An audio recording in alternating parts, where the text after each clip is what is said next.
Building an emergency fund, the first step to a financially independent life. Emergencies don't come with a warning. In fact, when the COVID-19 pandemic hit India, it took most of us by surprise. Almost everyone was impacted in some way or the other, be it financially, psychologically, or physiologically. During the last 18 months, have you ever wondered how easy it would have been had you had more liquidity or easier access to money?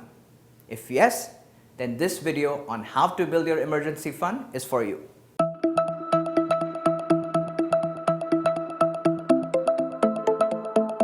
Hi, I'm Purav Shah and welcome to Channel Deserve. In this video, we are going to break down how you build an emergency fund in 3 parts. 1. Why is an emergency fund important? 2. How much to allocate towards an emergency fund? And 3. What investment instruments should you park your funds in?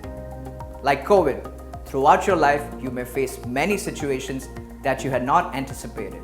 These can be in the form of illness, accident, losing a job, unexpected loss, repair or replacement of an asset, or simply any situation in which there is a significant reduction in your income or major outflow of money. Unfortunately, life doesn't give you a break, and despite the mental or financial impact of the emergency, some expenses are unavoidable and your house will still have to be run. This is where an emergency fund comes into use. An emergency fund, as the name suggests, is only and only for emergencies.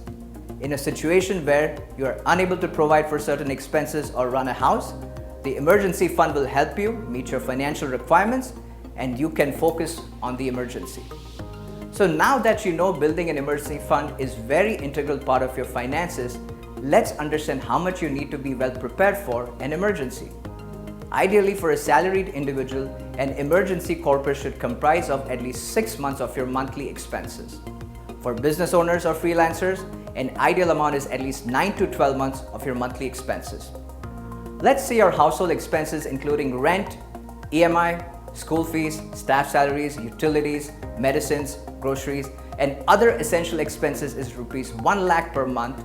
Your emergency fund should be 6 times of that.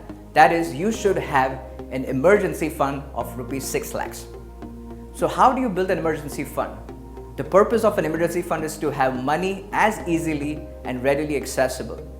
Liquidity is the key while building an emergency fund. Don't focus on getting higher returns or more interest when building your emergency corpus. Instead, ask yourself where your money will be the safest and easiest to access in times of emergency. There are various places where you can park your money for an emergency. Note that I'm using the word park your money and not invest, as in the case of an emergency fund, we are prioritizing capital preservation and liquidity over generating returns. The most common options available to park your money for emergency are cash, bank savings accounts, fixed deposits, and liquid mutual funds. While keeping hard cash is the most liquid and easiest way of being prepared for an emergency, safekeeping and storage is an issue.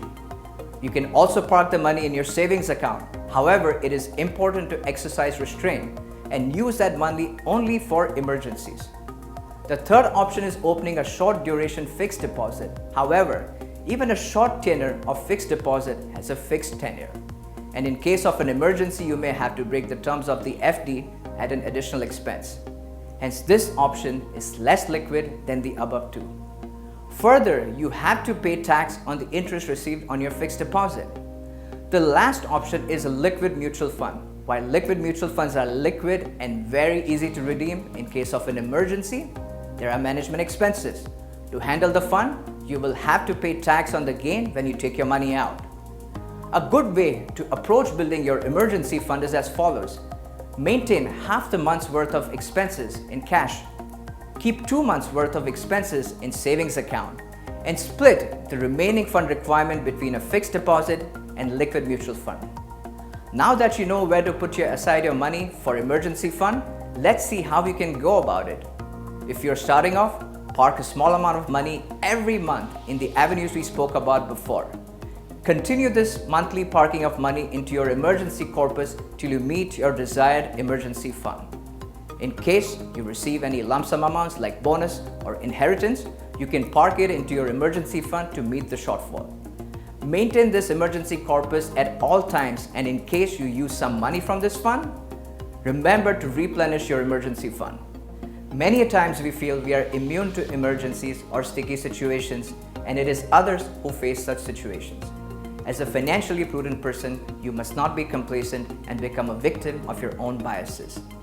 While we hope you don't face any unforeseen circumstances, in the unfortunate situation that you are faced with, bad times, an emergency fund will help you deal with the financial impact at the very least.